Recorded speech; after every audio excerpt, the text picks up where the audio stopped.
That's what's. We're live. We're live. Hey there, Nice. everybody. Good to see you. I forgot to turn on one of my studio lights here. I was wondering Turn that on. Turn that wondering on. why things felt a little dark and sad at the moment. I always forget something.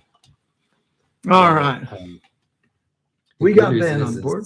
that we are here. We are with you. We yeah. are ready. We wanna got audio hear today. what you have to That's a say. good We thing. have audio. We have video. Yeah. We are cooking with gas, everybody, and Yeah. we're gonna paint stuff. That's it. Also, we have coffee cups with new stickers. This is one of my favorites. That's nice. Forever My Junk. wife got me that. Forever. Okay, you have to explain Forever Junk to me. Sorry, I don't know it. Young, Joe. Young. Forever young. Oh, does it really say young? Carl Jung. Jung. Oh, It's like, okay. yeah. Dude, I'm so slow. Anyway, what are you gonna do? Yeah, I was seeing if well, I can one- make myself look more important and big in our chat before I start painting here. Oh, do that. Yeah. You want to be big and important.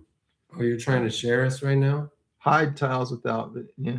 We Well, I fix did. it. I shared us. We're on there. Yeah. Now everybody's like, hey, cool. There's Joe's brother. We're yeah, man. Yeah, there's Ben. He's in charge of the chat today. He's going to be taking everybody's comments. Yeah. Who do we got watching? Let's see. In the chat, I see no one at all. What do you see? Yeah. Oh, we got. I see Leanne Triple up in the building. Just popped in. Hey, Leanne. Good morning. Thanks for joining. Good to see you. All right. She saw the mug. Yeah.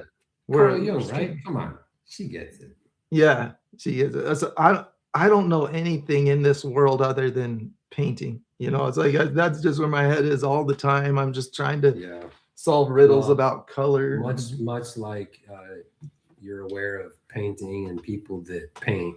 This guy is a thinker, and I like to think. Okay. Yeah. All right. That's why cool. I know who Carl Jung is. Yeah.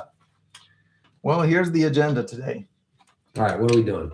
What's up, player A? What's up, Sherry? Send in stuff. The agenda is sending stuff to look at.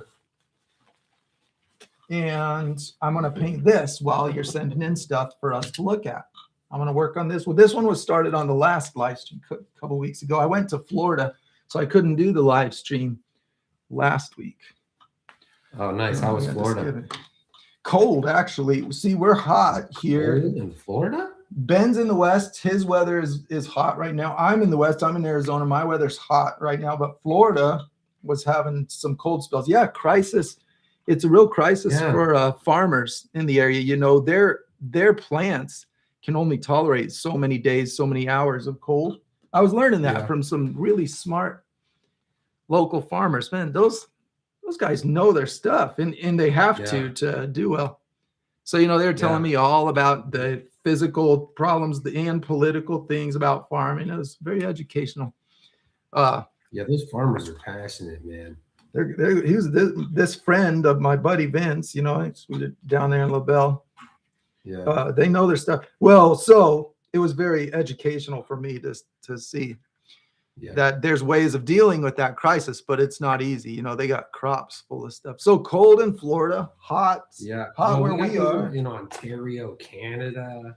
We got people in British Columbia. We got Canadians up in the building. Nice. Today. Welcome. This is a Canadian kind of morning, Joe. I'm really sorry about that gold medal, Canadians. Really sorry. Ooh. No. Too early. Too early.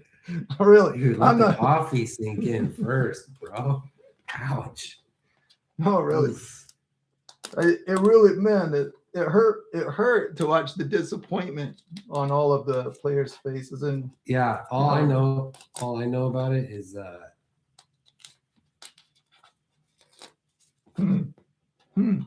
What? Looks like we got frozen video. It's probably for the best. He's like, you froze up, Ben. You didn't come through on that. All I know is. Oh, do I have you still? Oh yeah, I totally blinked it. That's okay because I'm here. It probably saved us. The only thing. Only thing I saw about that Canadian thing, the Yeah. hockey thing, was how the coach gave his player like a stuffed animal or something as instead of a medal, Oh, you okay. know, and that was Okay. like the biggest insult the guy had ever received. Like when he received the stuffed animal, his head Did that really fell to the happen? ground. Yeah, Man. this is the only.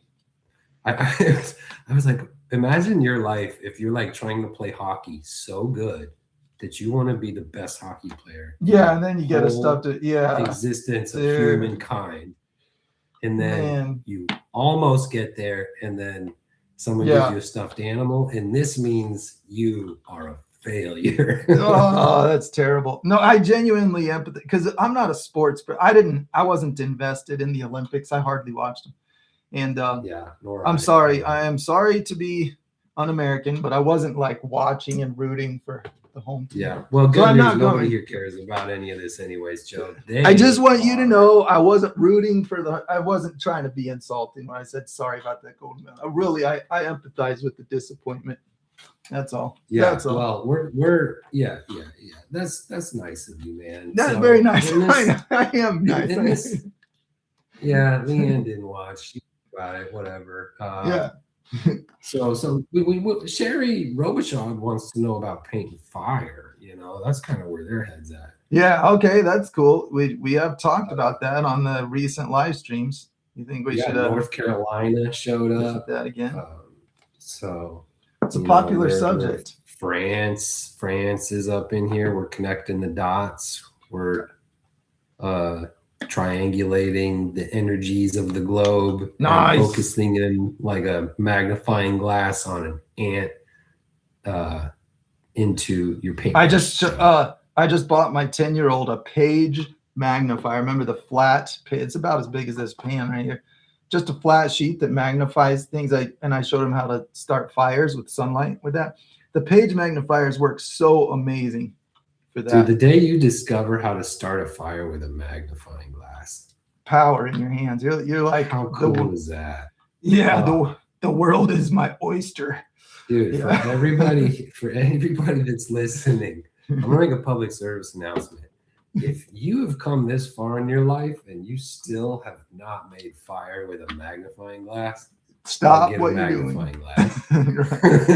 Stop what you're doing. Yeah. Get a magnifying glass and start a fire. It's so empowering. It's amazing. So empowering. It's so amazing. Yeah, it really is. Yeah. So I'm putting colors in. I am human. Look at me.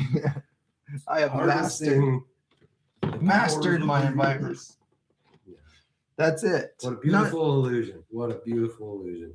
Not everybody has that. That's the weird thing. I remember, and I still see it today, you know, like maybe Zayden has some girlfriends that come over to the house and he's like, check this out. And he says, do you want to, actually, this really happened.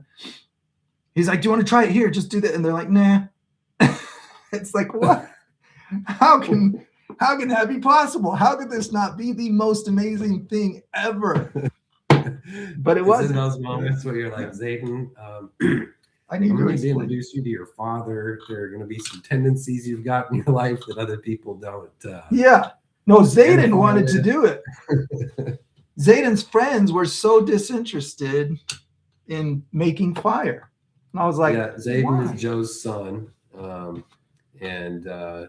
That's my son. Yeah, talking about my he's son. He's going to probably have your same propensity to get excited about things in a very dynamic way. Cool.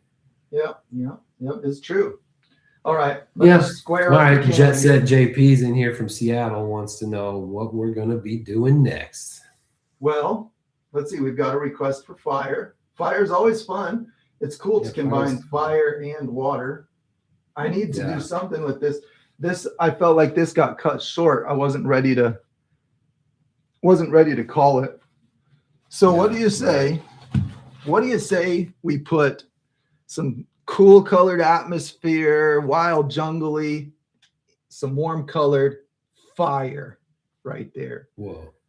So Let's bring them Sherry together. specifically says, I know you've been showing how to paint fire, but how do you do an explosive fire like the last Oh, picture? and we did talk about that. Yeah, okay. They said, I can't seem to get the rolling explosion. Would it be like making clouds? Yeah, that's a good one. That's a good one. We should study that. Thought there. It would. It is similar to making clouds. It is similar to that.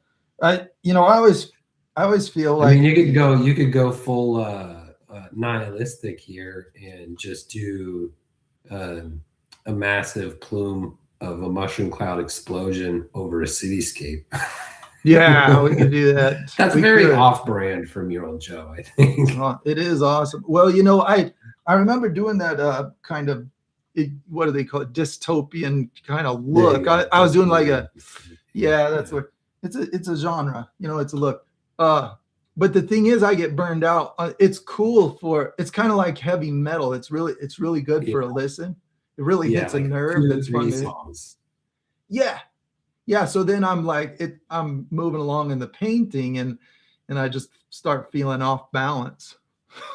Like, I don't feel like I'm in that happy place.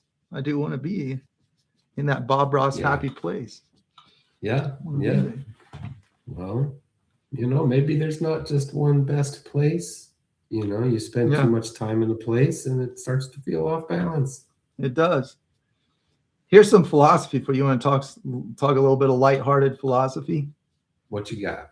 Big shapes first. I've found in my old age, I've found that my most common weakness, instead of saying doing things wrong or anything like that, I'll just say I think my most common stumble in imagery is getting into the weeds before I got the bigger picture laid out. Big shapes first. So right now it's like, oh yeah, this kind of looks like a waterfall. But here's the thing, I'm zooming in on that before I even know. And it's just a common problem that I run into is I start making decisions before it's ideal. So if I just say, well, let's get the big areas, like I want to like my picture at every stage. So I'll just do big general blocks.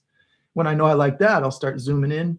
I found that to be much better practice, and it seems like it has truth to life in general. What do you think? Oh, dude, you hit the nail on the head. I've been holding my tongue here while you finished your sentence. You couldn't stand it. You couldn't stand it. Don't be an interrupter. Don't be that guy.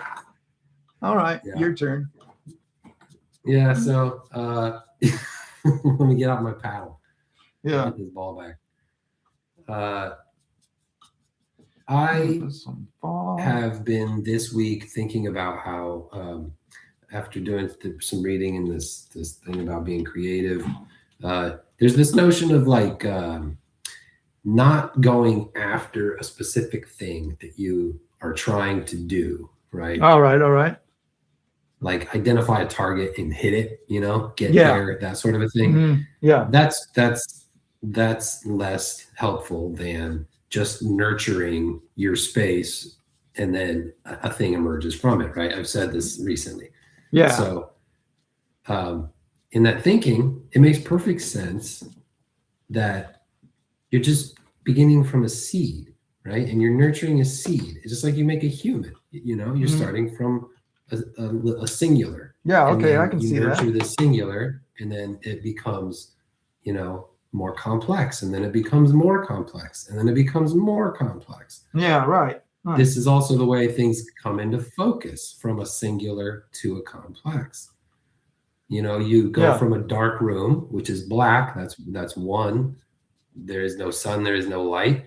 And then as light arrives, it illuminates, you see broadly first, some light, a vague landscape. The point being, it makes sense cognitively to begin with the very broad, the singular, a concept. Big picture, But why is it so? It makes perfect sense when you hear it. And therefore shapes as well. It makes perfect sense to begin with big shapes. Yeah, because that's what a concept is a big, undetailed shape. But here's the confusing thing. Here, it's always different where, so to speak, the rubber meets the road. When you actually get your hands in a a subject and start trying to make something, these ideas just kind of like they don't just automatically happen. And I'm fascinated at how I default to jumping into those details. It doesn't matter how much I know of that, how it's prone to creating error, prone to moving me away from my target, rather than defining things as like good or bad. It's just like it's moving me away from my goal. Okay, so why is it that in theory it sounds great, but when you're the artist, why is it so common to just you're in the weeds instantly? Why does it happen so quick, so easy? Because we're motivated by inspiration and joy, and when we respond positively to what we're doing, like when we right, I got you. We are especially prone to be led around by that sensation. Like right now, I want to do the arm on this thing, and it's like just because it's gonna fire off a bunch of dopamine receptors in the brain. Yeah. So I'm after the good experience, right? That's it. Yeah. Well, because you are less concerned with this as a composition than you are with how fun it is to paint. So this stems from your priority of just loving to paint. So that's right. That's the fun part. But so if we are endeavoring to paint a picture, that's a different objective than you have right now. Right. Maybe that's what's going on is you're struggling with the two objectives, Joe. You got to show people how to paint a picture, but really all you want to do is just have a good time. Yeah. I don't want to have a good. It's true. There's conflict, in discipline, it's like, it's almost a cuss word when you're like in art mode and someone starts talking about discipline, but really. Yeah. Well, because it's the natural way of things. It's how things are built, like a platform with a bunch of stuff on top of it, Yeah. Like it's just pyramids. I feel are like this, it's just how it is, man. Don't fight it. You got to start with big shapes, put a bunch of them in there. Yeah. Right. I agree. It's just how it is. I can't help but try to understand it. Well, also, here's the thing is our imagination is so good because we're accustomed to our experience happening in this way of like going from one thought or one curiosity or one singular bit of self-awareness, I'm going from that to a more complex and a more developed, a branched out. Well, if this one, then what about, what are the implications of yada, yada, yada, and it branches out and expands. So your picture has to do the same thing for a person. It has to give them a singular that makes sense. And then the singular can become two. Yeah. But to make sense. Yeah, right. I got you. Yeah. It's like, those need to make sense, and it works all the way, even from very broad shape, big blobby shapes. You can still say that is, it's a thing. Whatever. It's a thing. Yeah, it's like a something familiar enough that's worth investigating more. Because you don't want people to look at your picture from 20 meters, since we got a world audience here, and say, guys, you see how Joe's looking out for you, all of you guys. Yeah. I think we have more people outside the United States in here than inside. So we're going metric. All right. We're going metric. Going metric. Yeah, we like to joke. It really is better. I don't know why we don't have that. But anyway, let's say you're 10 meters in the picture. You don't want people looking at it from that distance and being not interesting. You want to say, I wonder what that is over there. That's the reaction you want. Then when they get closer, you want them saying, interesting. Let's get close. That really, as an artist, you want to promote that further investigation, right? That's what I think. Yeah. Yes. Yeah. Yeah. Well, solve that one. We like the happy colors. We like the happy colors. Jet said JP is into the happy colors. Nice. Okay. Leanne thinks this is beautiful. She said she missed the last episode where it came together, but okay. Rewatch that and catch up. And All right. Mavis is up in the building too from Good to see you, Arizona. Mavis. Good to see you. What's up, Thanks for being here. Mavis? We got some good regulars coming back. That's cool. Yeah. So, maybe very quickly we could like have a whole picture, right? Like maybe that's a fun thing to illustrate. Yeah. We need a whole picture. Like, can you in 5 minutes create a picture? Yeah, we can. Just because it's so broad, right? Yeah. Okay, so that's of any interest, right? No, I like it. I think I should practice what I preach and really strive to do that. Let's not details, because here's the question: are details worth your time if you don't have your picture yet? No. The answer is just a hard no. It really is just no. Yeah, you don't want to do that. It's way too big of a risk. Way too big of a risk. And so, like, if anybody's looking at you paint right now or looking at a thumbnail of this live stream, they see chaos and they're like, what's going on? What's going on? Not impressed, Yeah, exactly. Just because it's not for lack of technical ability or skill, it's just not a relatable thing. It's like the shapes aren't saying anything clear. That's right. There's a lot of detailed ones, but I think, Yeah. What's up, Tom? What's up, Tom Heaney? We're talking shapes. We're talking shapes. About starting with the broad, starting with the simple, and building out to the complex. That's it. Yeah. Because in theory, I'm going to go out on a limb and say, in theory, if you can't get it to look not right, I'm looking for the right word. It's not making it look right. You're right. In movies, it's the same. I'm sorry, I know what you're going to say before you say it. Makes sense. If you can't get it to make sense from the zoomed out view, then the details aren't going to fix it. If you're writing a movie, the first step is to write what's called the log line. One sentence. What is your movie about? Right? Yeah. How hard it is for people to do that, to have one sentence that sounds like a good movie, or that makes sense. Man, totally. Yeah, that seems like a real challenge. It is the place. It is the place you have to start, right? Because if you can't get one, then God help us if you get 100 or 1,000. Man, it's a lifesaver. It sounds like such a hassle, but you're actually saving yourself so much heartache. Yeah, because you don't want to realize way down the road that you've been building on a bad foundation. It could happen to anybody. You're just trying to, because your imagination fills in all the blanks when you're the creator. But people who aren't the creator of the idea, they're not filling in those blanks if there's not the right kind of information to lead it. Yeah.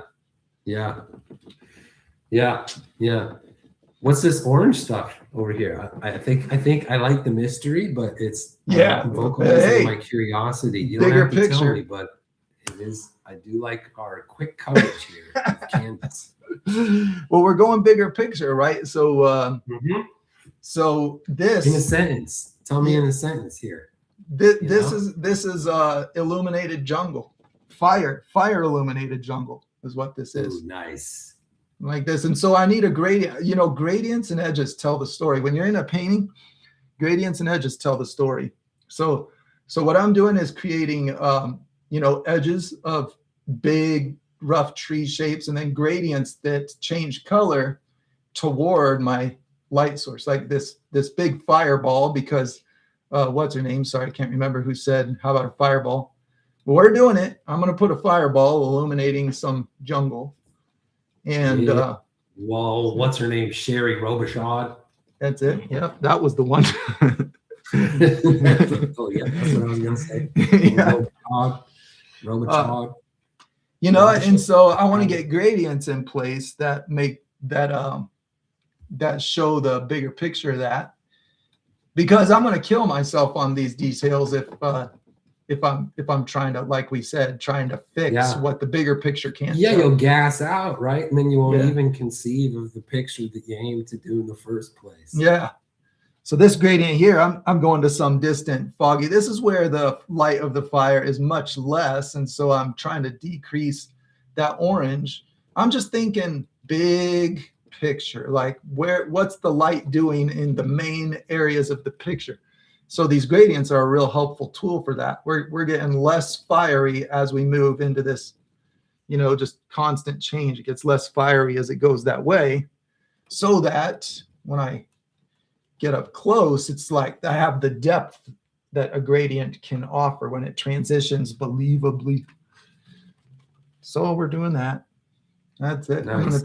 Purple is a great way to when you in nature, whenever any kind of light, whenever you have like light gradients and you're transitioning toward green, purple is a go-to color to keep it looking like natural lighting for that in between, because when you start adding green to it, the green just is like mega powerful.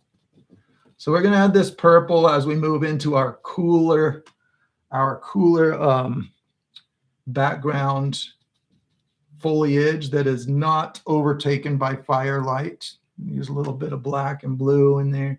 This is kind of fun concept, because it forces me, now that we've been talking about it, it's on my mind, and I can't be a hypocrite and do the opposite thing. Yeah, well, it's I also. Oh, so here's another thing. Here's another thing, folks. I just jumped like 3 steps forward. All right. That's all right. I know the feeling. Let me back up. Coffee's working. The mind is ticking. Right. That's it. Failure. Dude, it hurts. We are discovering that there is a better way than what our natural tendency has taken us to, right? It took me until 40-something years old to figure doing what comes natural is what gets me in trouble. Right. In so all aspects. If we call that, failure, just for the blanket term, I read something about failure, and it was really poetic and kind of nice. Failure is the information we need to move forward. Hey, that's not bad. I like that one. It's not bad at all. It's not a thing to be avoided. It's an asset. It is valuable data. Right? Yeah. It's essential. It's what we need, like food and water. We need failure. That's interesting. That's how we get through. That's how we go forward. Okay. I like that. Without failure, you just remain stuck. You remain static. Yeah. You don't, right? Nothing changes. Something has to fail for a new thing to take over or to occur, a new way of thinking, a new whatever. Yeah. It feels so is necessary. It feels like I'm not making progress when I force myself to stop at very rough technique. But I know from experience that it's actually making me accomplish the project faster. That I think that's an important distinction is that what the amount of details that are actually required by the time you get your whole bigger picture in place is so much less than it feels like you need if you jump right into them. Does that make sense? Yeah. Well,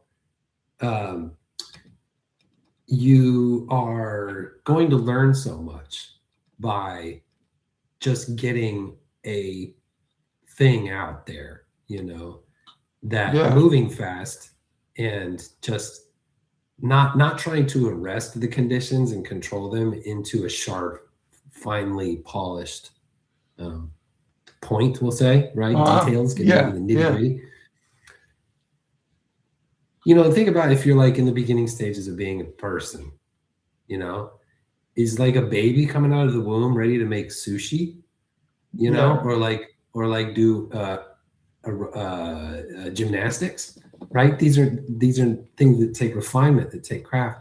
They're going to have to just be messy. They're just going to have to flop around. They're just going to throw stuff everywhere because they got to figure out, what do my arms do? What does balance do? Yeah. What is the stuff I got to calibrate? Yeah.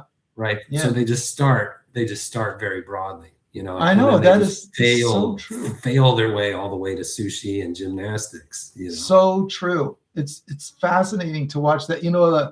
watching a little babies. They're so cute. They're reaching out and grabbing. But when you think about the amount of data that's being collected as a infant reaches out to see what happens when they go this distance, grab this much, you can see that. You can just obviously see from the outside that the coordination that will be there doesn't exist yet. Doesn't, and it definitely appears to be in progress. And you talk about this a lot. You've kind of conceived of it as being comfortable with being uncomfortable. In transition, in the state of growth, right? Yeah, totally. That's it. Okay, now let's get a very generalized fireball in here. Now here's the thing with fireballs. They are moving outward. I talked about motion. You know what? This is a whiteboard moment because colors kind of scramble the view. But watch. Let's get online. Let's get online and talk.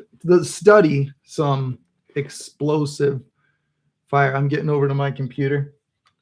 Hello there, Ben. He's laughing at somebody on the comments. I'm laughing at Leanne. LOL, Leanne. Okay. Say it. Explosive fire photography. Let's try as best we can. Yeah, we'll do our best to try to get the AI images out of the mix if it's possible. It's not, but if it looks good, it looks good. All right, so let's just analyze what we're looking at a little bit here. I'm going to try to find one that's less extreme, like maybe a little more zoomed in first. Okay. So we've talked about the glass bubble type effect. It's not, it's just an effect here. Let me zoom in on my page. A lot of times I get glitchy things happening. Let me minimize Ben here. Ben, sorry. Yeah. No. I have nothing to do with what's happening. Right. We're going to shrink that down. It's going to get very little. Okay. All right. So we're just borrowing some Google images. So this is really helpful to understand that these are three-dimensional illuminated bubble-like shape, just bubble-like shapes. They are illuminated more around the edges based on our angle, what we're looking at it. Because if we, like if I have my hands, zoom out a little bit. So, if we have a round shape and we're looking through the edge, then we're looking through more. So imagine like an illuminated sheet. I'm looking for something around the studio. It's also true about anything transparent. The edges are more visible because there's more material to look through. When you look through a transparent thing, there's more material on the edge as opposed to like a window. You're just looking through a thin amount of that. So with these illuminated fire bubbles, it is misleading to call them bubbles because the shapes are not like round, but it's a three-dimensional effect. So it wraps around. The light wraps around the outside of the combusting material, and you can see that. You can watch fire. You can take pictures. You can walk around, and I'm not just making it up. I just observe it. And so then we can always use that pattern of gradients going toward the middle of any particular flame that we're creating. So when it's rising, we have a motion that is rising up. That motion is instead of a whiteboard, I'll just use my app here.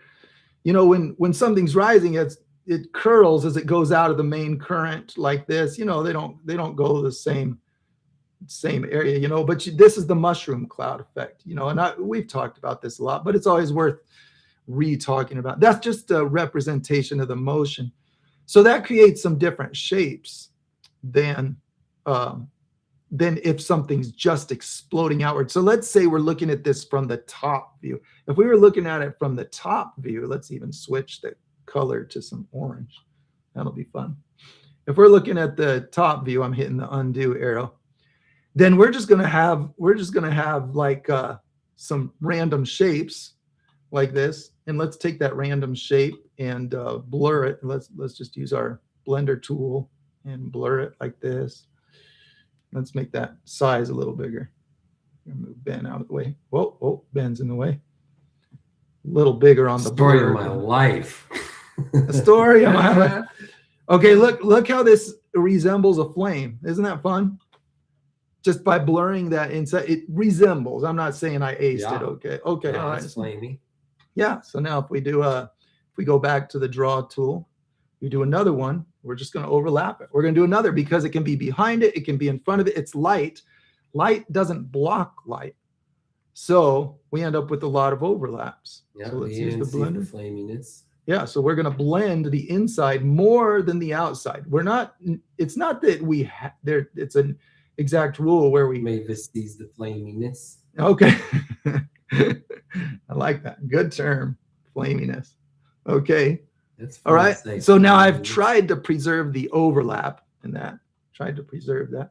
Okay. And so now we're going to put another one. Let's go back to our draw tool and put another one here. Now I'm going to try to condense these into what's like this is going to be like one cloud of flames.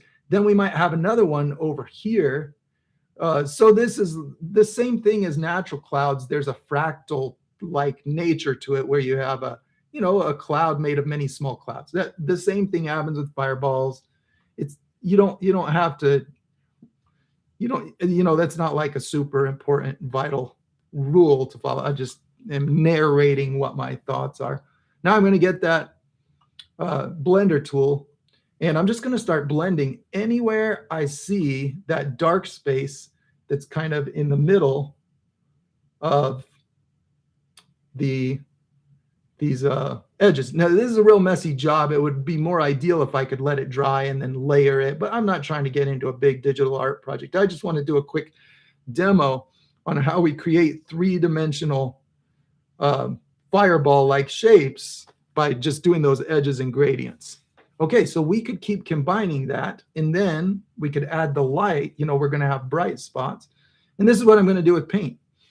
Same thing. I'm going to take my color here. I did an update, by the way. If you go to colordriver.com, you can see it on my browser there. Just hold. If you doodle on this, then if you just hold your finger in one place on the screen, this color sampler pops up.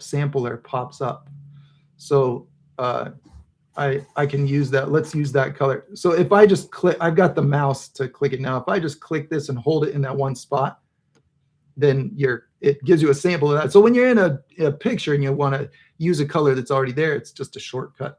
Let's use that. And then let's open it again. I opened it with this tool over here. And then I'm going to go more yellow. We're going to go here and go more yellow. There we go. And we're just going to make a smaller line. Whoa. Okay. This is my line size control right here. Okay. And let's just start putting that in there. Now, without doing much blending at all, look how I'll just say it fits. It's like, oh yeah, I can see that it's not an out of place thing. That yellow just fits right in. It seems to make sense. And that's our bigger picture. That's the messy bigger picture. It's like if I can't get the essence in a messy way, then something's happening at the foundational level that I probably want to adjust before I get into trying to fix that. Well, think about it like whittling away like a tree stump too, right? Like say you want to make a sculpture, one of these cute bears you see at these tourist traps, right? You got a bear that's whittled out of a stump of a tree or something. If you whittle away parts of the tree where a bear's head should have been, you're not going to put that part back on, right? If you've messed it up at a foundational level, the details will always be awry and it won't work. So that's why you address the foundational level first, to make sure you don't omit options that will be necessary to include in a future version, That's good. Don't chop off parts too fast. Don't be getting into details and going all crazy. Right. That's it. Okay. So here you can see, ball of flames. That's ball of flames. Yeah. So we see the bigger picture, right? So, but now we got to go in reverse and we got to get into the weeds to understand how to make this. So look see this divide right here? That was this cloud made of clouds. See the divide in the middle? That's the, so when you're in the creation process, when you're making it, you can just put a bunch of objects overlapping together, but then go over to a different spot, do it again here, because you can see there's clear separations, and each one of these areas is made of many overlapping gradients. But that's what they are. They're edges and gradients, and they're layered. So you, with acrylic paint, that's actually the ideal medium for this, acrylic paint, because you can make the edges and gradients and let them dry and do another layer. And that's really wet on wet is fat. Yeah, well, you can do it both ways. Okay, so let's talk about this, and then I'll show you the paint technique. A paint technique. So this is smoke. So when you have big explosive fireballs, you can choose to put smoke. So sometimes you have real black areas that are like inside of the light gradient, you know, like we have these dark orange areas inside of it. Here it's the furthest out point. So here we have the light inside of the smoke gradient, but look how the pattern is the same. Around the edges, we see the most smoky dark color. Toward the middle, we see the most glowing orange color. Same idea. We have the window to what's inside. Toward the middle of the object, they'll just call it cauliflower. Toward the middle of it. And the bright is toward the middle. The edge gradient is toward the edge. Okay. The glowing cauliflower. That's it. Let's look at another one just to. Dude, if you could somehow, here's an art project I'm gonna do. I'm gonna get a huge piece of cauliflower and drill a hole right up the middle of the stalk and put a bright light inside there. Nice. Red light. That'd be cool. Like a ball of flames. Dude, it would. The thing is, it would. That is the way to think about this. That's the way. So here's the example where black smoke is inside, but the flames are outside of it. And so we see through the middle. Called it. She said cauliflower before you did. That's what we're looking at. She said it first. Yeah. It's a cloud pattern. It's an explosive cloud pattern. Which in a messy way, Round Brush says, Joe's new fragrance. Yeah. Nice. I like where your head's at. I like it. Okay, so we're going to get off the computer and go back to the canvas. So my goal is to use that pattern to get the essence of a fireball here. So we can do layers. Layers might be fun. I typically don't, but you know, it might be a good idea. That might be just what we want to do in this case. So I'm going to start with the dark base. Let's start dark and we'll get lighter and lighter as it comes out. I've never done it this way, and I think it's good to stretch yourself in this way. Let's add just a little bit of black. No, actually purple will make a nicer dark orange because it darkens it without making it as colorless. I like having a lot of color in the dark shadows to get lighting effects. So I'm going to thin this paint out so that it dries fast. I want it to dry. I'm not trying to blend it a lot. I'm just going to make actually, this is a good time to follow my bigger picture first principle. I'm just now realizing that this is a point where I always get hung up with flames. Yeah, you want to do one little piece of a flame, or do you got to first tell the story we're painting flames? Yeah, I'm gonna put multiple clouds of fireball coming off of this. I'm gonna do that first. Bring them into focus. Yeah, that's it, brother. That's it. And you know, I'm feeling a little excited because I genuinely fail at this repeatedly because I love getting into the details. Same. I can't. You know, man, there are big projects that I've not yet endeavored upon because I'm so intimidated and like messed up psychologically because I'm just not putting it in the right order. I'm all messed up with the details. I'm not just like, all right, what's my one sentence, you know? Yeah. Well, you know, it's like you love life. What are you going to do? What are you going to do? It's just fun to think about the details. That's it.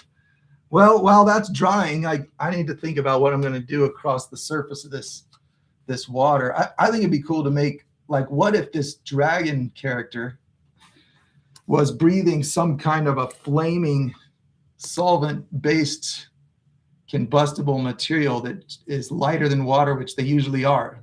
Those materials tend to float on water. So what if we just kind of put some little essence of flames on top of the water? I'm starting to get into the weeds a little bit, but we're just going to see what happens here. Let's put a little bit of that. This can be painted over. Essence of flames. I think it's good to. Real Joe. So where is it okay? It's got to be okay at some point to jump into details for the sake of fun, because we need fun.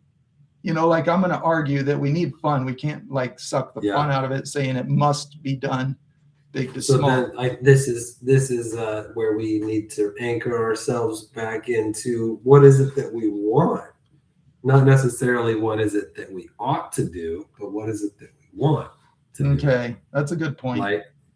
What are we gravitating toward, and then the ideal way to nurture that. Yeah. Like, are we trying to do a big picture right away and refine it, or are we just trying to figure out how to paint a piece of a flame? Yeah. Right. If we want to paint a piece of a flame, just zoom right in on that piece of a flame and let's get to it. Yeah. And omit the bigger picture.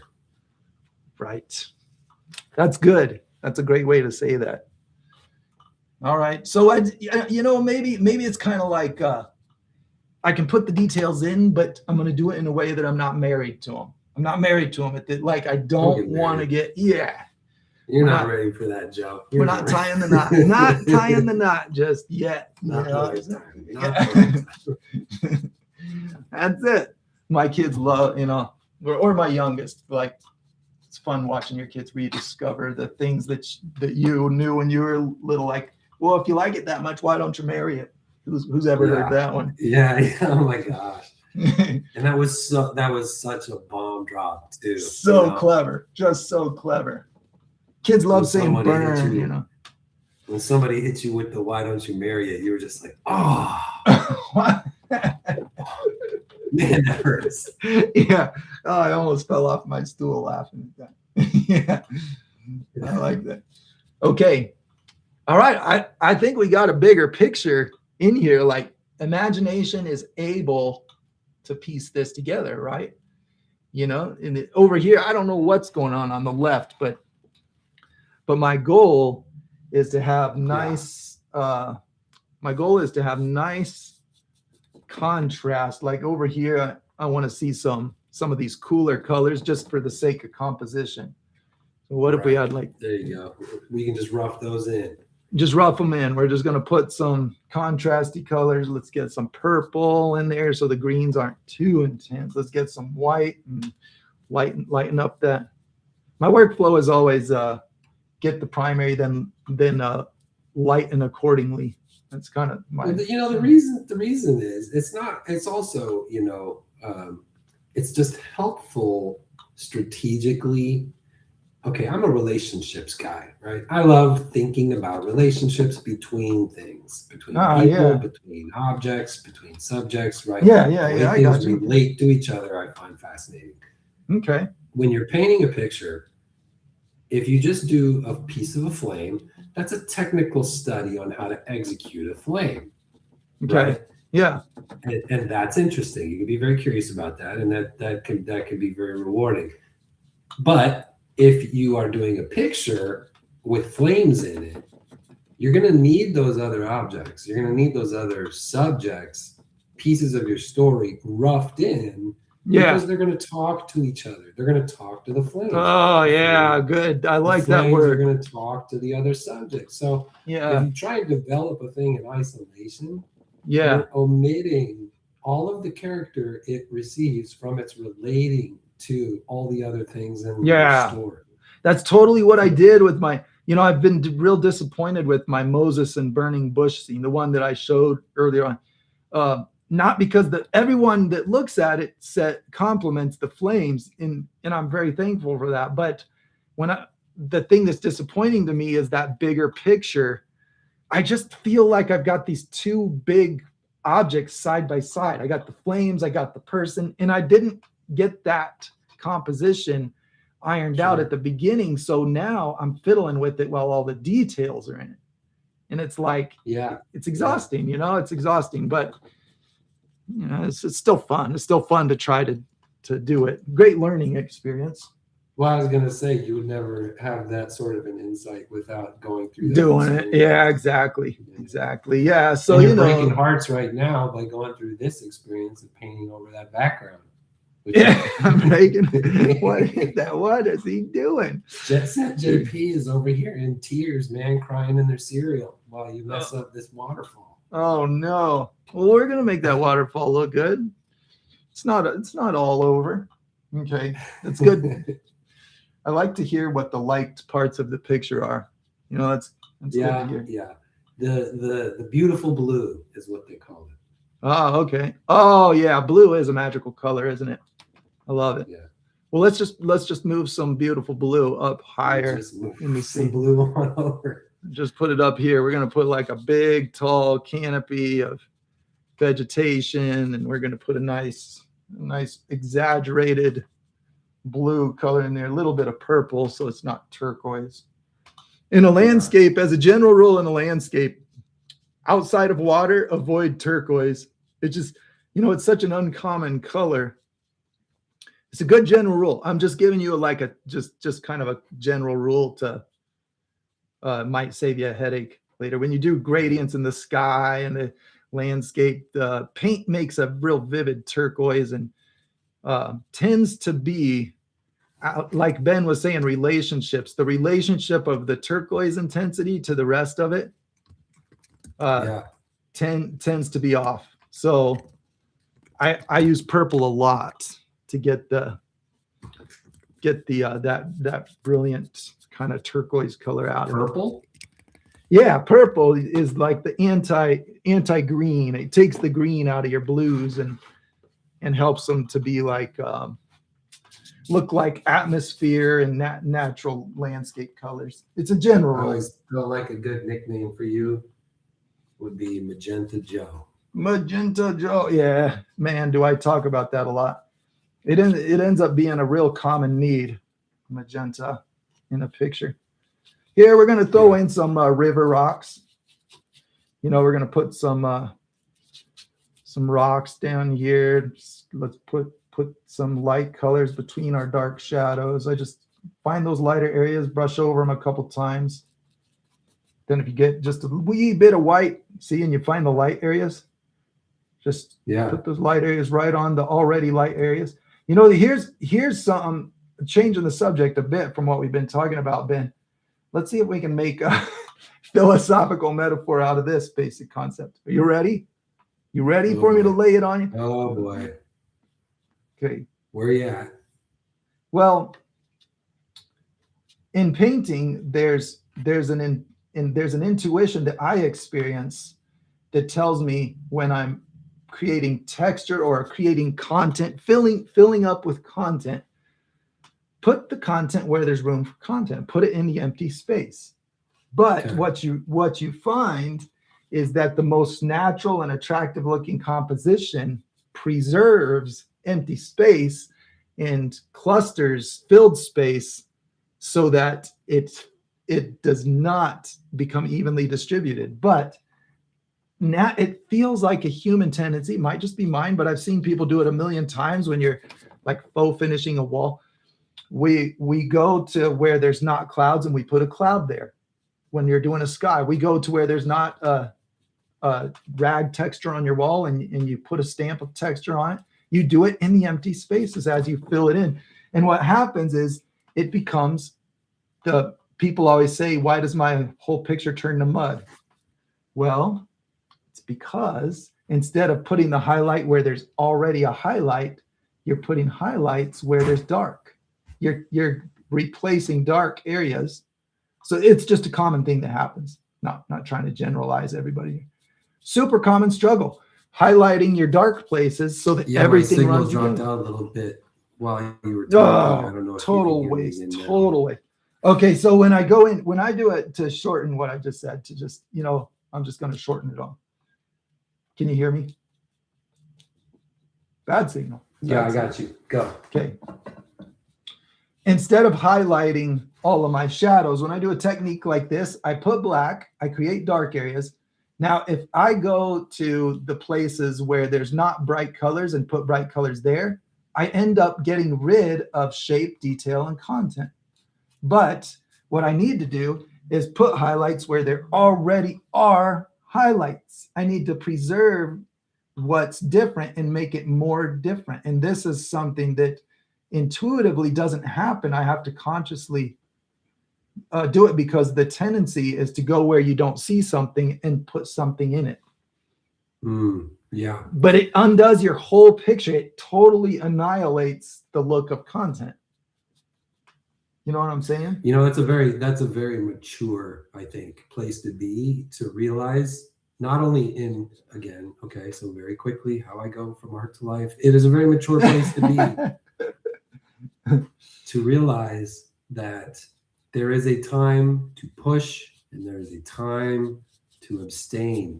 There's a time to withdraw, right? To be patient, to not flood a space, to not speak, to remain silent, you know? Yeah. Silence is powerful. That's good. Yeah, that's true. And in pictures, it is also powerful. Empty space. You know, it, like you're saying, it allows for, you know, I hear this, okay, so we'll ground it. Like ground it, bring it in. You know what dad always says while I'm talking to him? He says, okay, now let's just land that plane. Let's just reel that kite in. Landing. He's like, okay, and let's just, the hot air balloon's coming down and we're landing. Okay, now, how are you? That's how he talks to me. That's funny. He's like, okay, he is such a out character. of the sky, get out of the sky. Boy, I'm telling you, if you think me and Ben are off the charts, you should talk to our dad. Man, that's right. Look at the root of the thing, man. Oh my goodness. Yeah. Okay. Anyway, so we it's a mature thing. It's a mature thing to realize that more is not always better. You know, louder is not always more powerful. Silence creates power at times. Empty space creates power at times, you know? Yeah. And more importantly, I think you realize that balance is really what is beautiful about a thing. And more is not balanced. Right. That's what I feel like. But there's this phenomenon that happens where it's like my mind has a mission. I tell myself a million times, you know, but then when I get in motion, I'm putting content where there's no content, you know? Yeah. And I like default to that, and that destroys composition, destroys it. Because it's kind of like, if you make a story about everything, you've essentially made a story about nothing at all, you know? There you go. Yeah. Or in audio, you know, there's a signal to noise ratio. There's the baseline of how much noise is in a room. Like what's the base level of rumble in a restaurant. Yeah. And then how loud does a signal have to be to get above and distinguished from that noise? Like a waiter's voice, when they say, what can I get you? They have to speak at a louder decibel, right? You have a quieter room. Right. When that waiter comes up and says, what can I get you? The impact of that goes way up or way down based on the base level noise in that restaurant. Right. Yeah. You know, and so the impact of your object goes way up or way down if it's surrounded by other similar objects or whatever, noise or not. You know, it's a strategic play. Makes sense. Okay, this is layer two for my ball of fire. And sometimes more noise just makes you quieter, Joe. What? Man, I'm telling you, like the more you say, the less it means. That's the same concept, right? There you go. The old adage. Yeah. And so that's why I don't like municipal projects, because they try to say everything to please all audiences. Yeah. And it means absolutely nothing. So, well, it's probably not fair to say it means nothing. It's kind of like a big, I don't know, compare it to movies, you know, like when something's made by a single person, and ideas captured really well. I kind of coined that creativity by committee. Yeah, that's it. Yeah, it's not that it means nothing. It's that it doesn't really mean always anything. has a different vibe. It always has a different vibe. Let's just leave it at that. I personally just think that they're not as enjoyable. It's just an experience issue for me. Hey, Leanne says maybe Dad needs to come on the live stream, Joe. Dude, we should do this. Can you imagine? It's a liability, but maybe worth doing. Maybe we could start with it being a private live stream. Dude, how in the world would you get that on this thing? That would be. The thing is with your parents, they can, like, parents lose we're all human, right? You lose your in touchness with the way the world talks. I'm not trying to insult our parents. It's just that for younger generations, a lot of things can be very offensive. We won't go into specifics, but things can be offensive because they're not on board with the recent changes. It's like, you got to get over it. it. Things change and it gets hard to keep up. And, I'm like that too. It's like, so we all kind of need some grace. So there's a liability when you bring on somebody that just loves spontaneously spitting out whatever comes to mind. It's a risk. I've heard it put this way. Somebody described someone else this way, and I thought, oh, that's a good way to describe somebody. Dad leaves a big footprint. That's good. He leaves a big footprint. I like that. He leaves a big footprint. I know. He's a good dad, though. My dad always was very encouraging to me, not just with my talents, but in life. He was an encourager. Yeah. He was a dad that would say out loud, "I love you." Our dad would say out loud, "I love you," and that's a game changer when you have a hard day, and you've got someone that's able to say that to you. Well, here we are, a couple of career artists that are talking about our feelings in front of the world as grown men. So either our dad or our mom did good, or both. Somebody validated us at some point. Yeah. At some point, we got validated. Yeah. Yeah.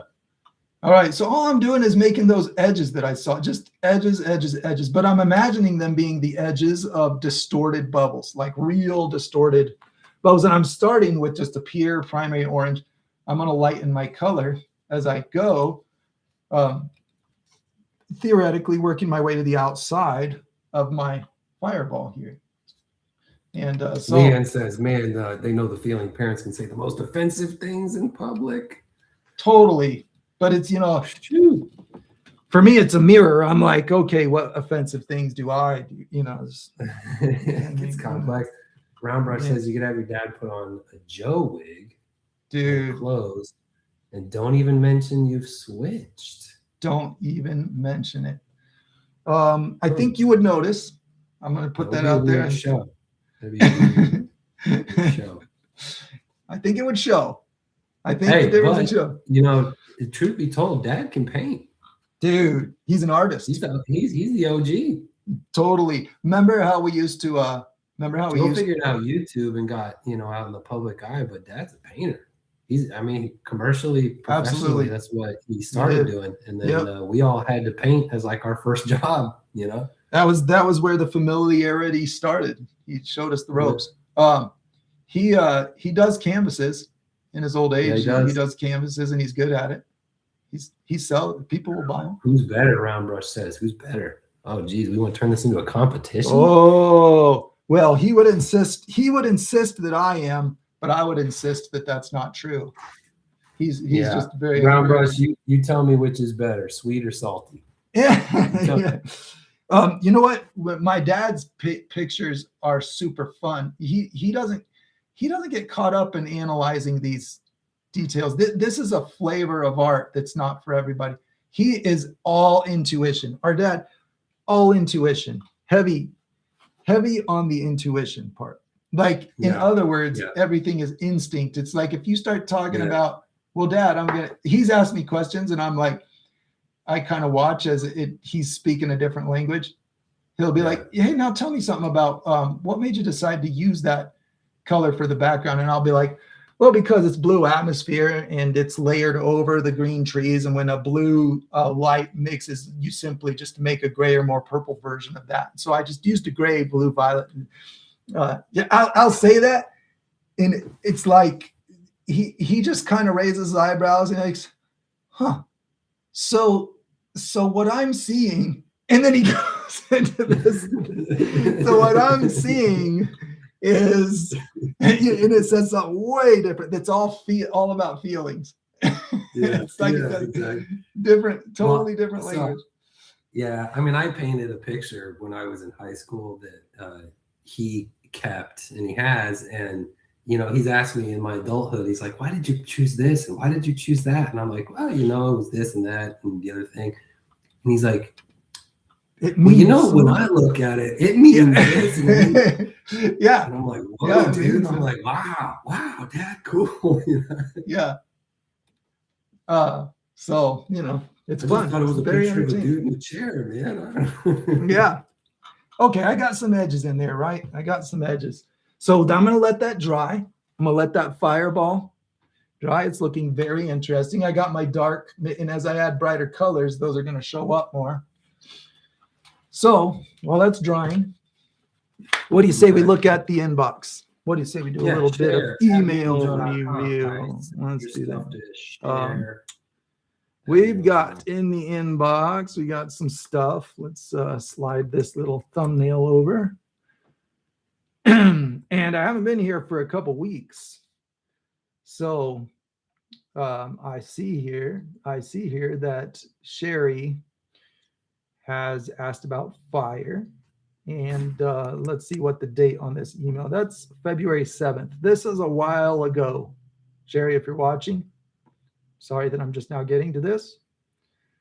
Okay. Oh yeah. Yeah, right. So we tell you, so for all I know, Sherry is the one that mentioned it in the comment. I don't remember who did that. But we looked at this, but it's on subject, so we'll review it. We'll hang on. We got no image. Let's find out. We got probably just a loose HDMI cord here. We'll get that in here. Let's see. There we go. Right. Okay. So it helps when you're constructing that bigger picture. It helps to understand that motion that we were talking about. There's a motion to it. So you get that motion in place first. Now, beautiful job on the colors, the gradients. That it's excellent, but understanding that motion can be really helpful for increasing that natural flowing look of the flames. That's looking fantastic. All right, that's the subject we're working on. I'm going to go to another one. We're going to go to guys, I don't have any pictures of our dad's paintings, but I would show them if we did. Maybe Joe does, I'm not sure, but oh my gosh, I totally forgot about this. Jay says, any ideas on how to paint a translucent rainbow like this? And I said, we need to do that. I probably said, maybe we can do that on the next live stream. Oh, come on. Look at that. Dude, we need to put a rainbow. There is a way to do it. There's a way to do a translucent rainbow. And so, think about that. We need to put it in there.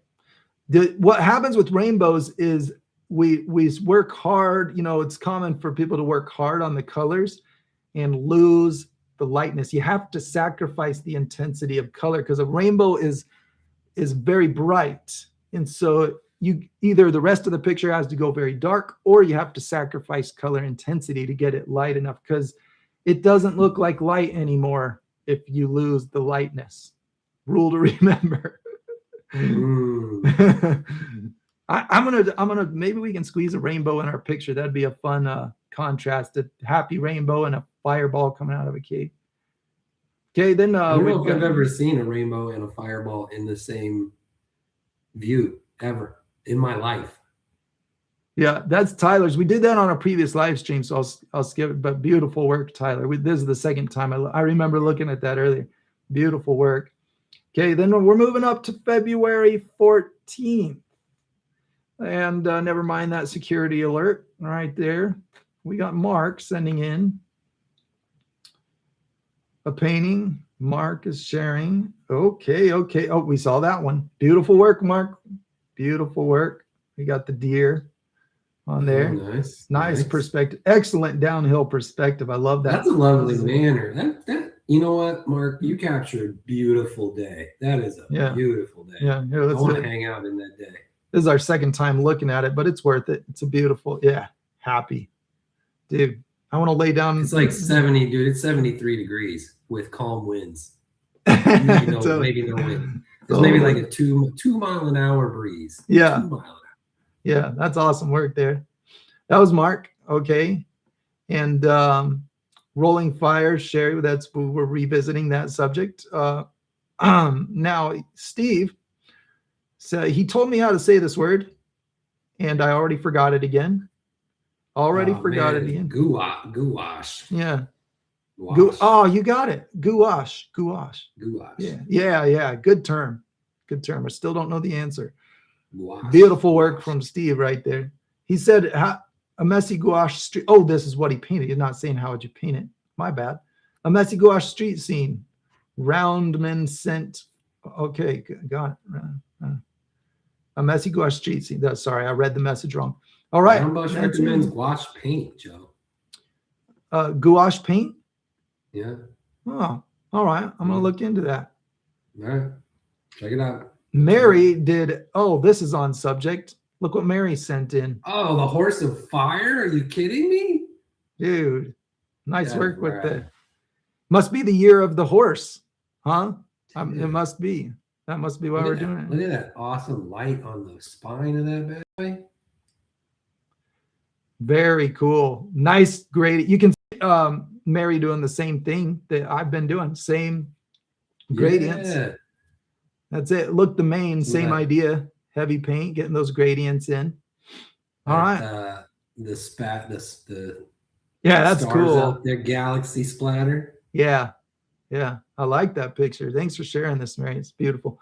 You could put some of the bright yellow, like in wherever you already have the light orange, those areas where you can highlight with the more yellow shade of orange to get the brightest. You could. Not saying you need to. I'm just pointing out those are like the areas where those snowing on that horse. That is a horse galloping through the flames as it snows. Yeah, nice. Talk about dramatic. It's like a ghost horse. Yeah. It's a ghost horse galloping through flames in the snow. If you want to share anything, send it to share@muraljoe.com. That was the top of the inbox we reached the end of the list. And so next we're going to do some more flames. I'm getting my smaller brush. I got this little guy. Maybe I was using that. I can't remember what brush I was using. Okay, now we're going to do a layer of lighter gradient. Here's orange. I'm mixing it with yellow.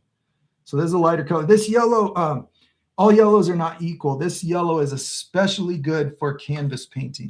Comes from Sherwin-Williams, and I'm just going to show you the product. Okay, look, if you go to Sherwin-Williams, I know a lot of you don't have Sherwin-Williams. I'm sorry about that.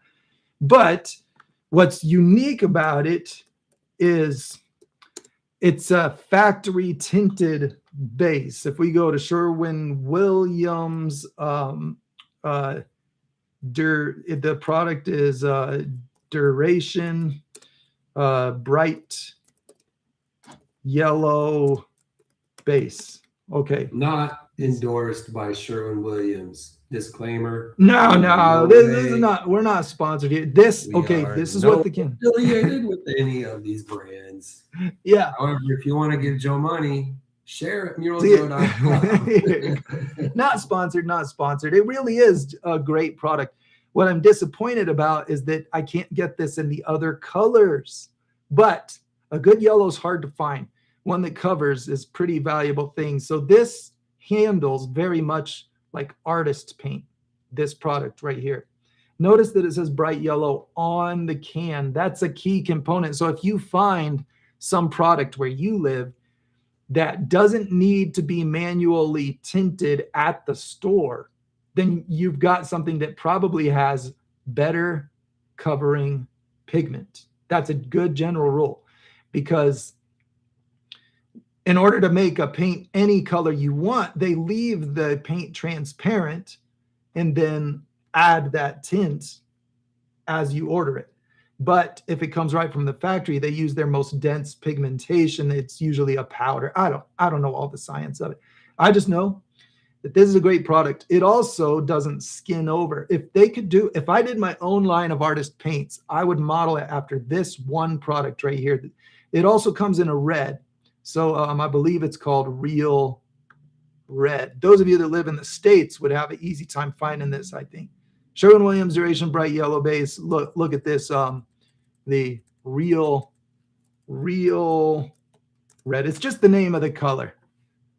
That's all it is. Okay. Same product. No, it doesn't have the label. You got to look for the label on the can. Let's see if we can find it. Yeah, there you go. See how this has the deep base. That's not it. Anyway, it says red on it. It says Real Red. And instead of that deep base, you get the point. It's duration. So there's a red that's just like the yellow and you have to ask them for it. What I don't understand is that's such an amazing product. It doesn't skin over. You know how when you're painting with water-based paints, how it skins over, it gets like a rubbery surface. It's annoying. It doesn't do that. That's the one paint I've used that doesn't do that. And if for painting on canvas, it's just so good. Why they didn't make every color in that product, I don't know. I'm disappointed about it. I got to write. So I got a comment here from Tommy. I don't know if Tommy's still in the building. Missed this one a few minutes ago, but Tommy Savastano 32 says, "Can you turn some of the remaining highlighted foam on the water into surface flames like you did from the Dragon?" Oh, that'd be cool. Okay, that's kind of a project, isn't it? Yeah. Okay. Wait. I'm not sure. I'm not sure I fully understand what's being suggested. Paraphrase it for me. Okay. Into surface flames on the water. We're going to change the surface flames on the water. Is that what we're talking about? I think we're talking about like flames rising out of the water, like you did from the Dragon. Oh. Tommy's feeling creative. Tommy's seeing things and wants to see more things, and I like it. Okay. We planted a seed in Tommy, and he's growing. Imagination is growing. His curiosity is just imagining fire emerging from the water and dragons. And all right, so, that's cool. Well done. This is a technique I literally never use. I have never done fire this way. So this is me experimenting with the wet on dry, kind of like I've done in murals. I'll do water this way because it's fast. So it's kind of fun to put together these gradients with just a wet on dry technique. You know, I always feel like I lose color saturation when I do this because light on top of dark. But if you go in stages, then you don't lose much. So I'm going lighter and lighter as I work my way outward to get those bright highlights on there so that I can get the look of dark, smoky centers of my fire clouds, you know. Lack of terminology in this subject. Your orange cauliflower. Yeah. Okay, I got my bright yellow here. The orange is Benjamin Moore. If you wonder what the orange, I have this hodgepodge of colors because they're my favorite through a lot of trial and error. Benjamin Moore has a really good orange pigment that is just orange. It's not a red and yellow mix. Unfortunately, Joe is dropping brand names today, man. Round Brush says, "We all know you got a car from that sponsorship." Yeah, that'd be cool. I wouldn't take it. I wouldn't accept that because, well, if I already use it, but one of my core convictions on my content is to not be swayed by sponsorships. Yeah, you know, it's not good for making money, but I would rather be known for. Yes, I want authentic answers, you know, like I want to be able to say Sherwin-Williams nailed it on those two colors, but they missed it on the others. I want to be able to say that.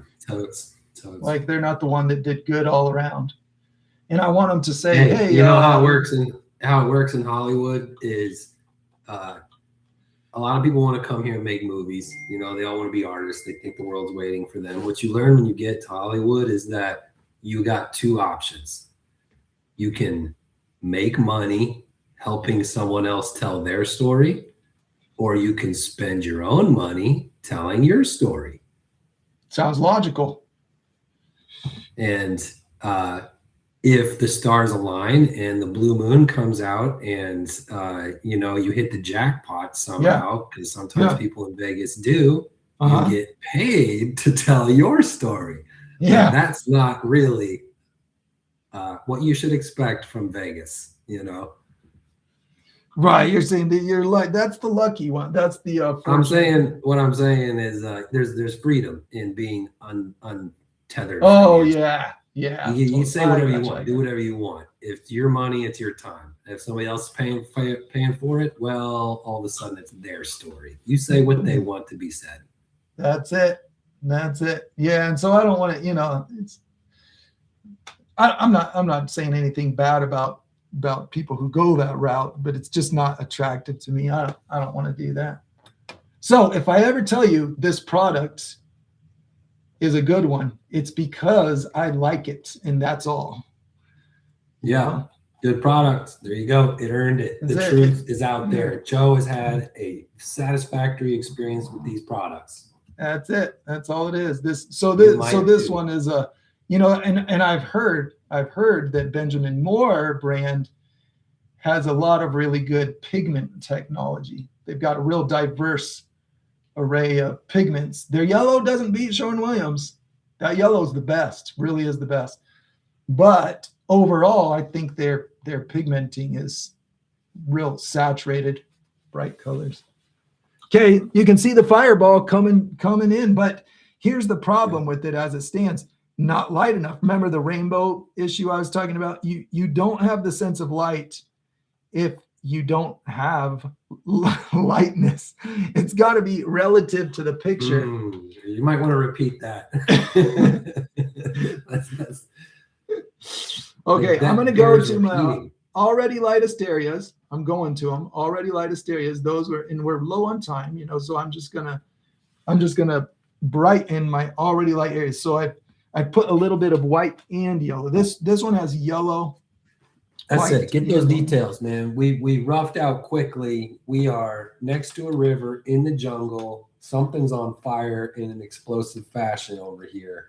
And we don't have a time to tell all the details, but we can definitely make this fire look badass. It's just a thing that happened. Okay. Now I need some real bright edges on this so that overall gradient, just like all these little clouds of fire have gradients. Let me stop that phone alarm. We have that was my 9:30 Arizona time alarm. All these gradients on the edge of these, same thing for it can look a little bit flat if I lose track of the edge gradients. Edge gradients are what give it the 3D look. So I'm going to take this bright color and I'm going to put more dense overlapping of these. I'm down here mixing my white and yellow. Let's really pump up the lightness. Let's get to the far edge. Put plenty of yellow. I don't want to go too yellow. When you get to a lemon yellow, it goes too yellow. I always keep a little bit of orange in there because I don't like the primary yellow look on fire. Okay, now I'm doing sharp lines. I'm going to overlap them a lot. And this is going to make that real important component of my fire that makes it look 3D. This is going to look 3D because it's got more dense gradients toward the edges. And I'm going to try to aim for, I'm doing the quick version. I'm going to try to aim for areas that already have lightness on them. Like here's some light.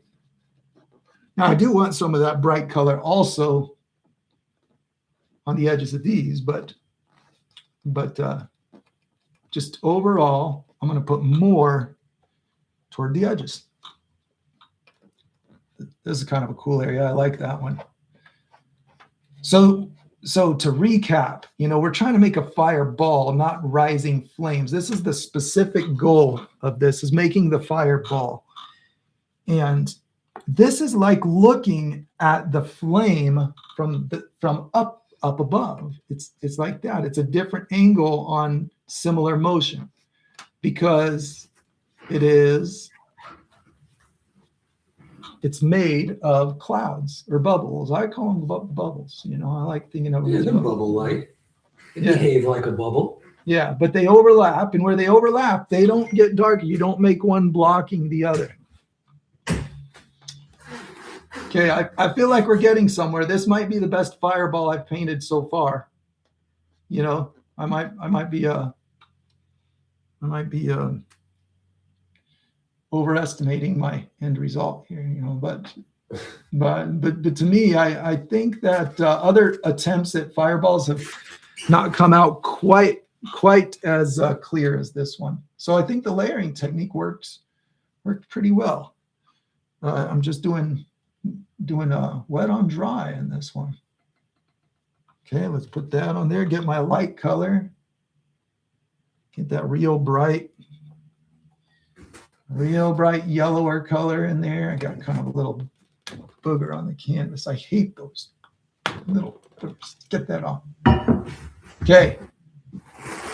You doing all right there, Ben? We got yeah. The yellow highlights are making it happen. He's getting in his tool. I hear you getting in your toolbox. Okay. All right. We got those highlights now.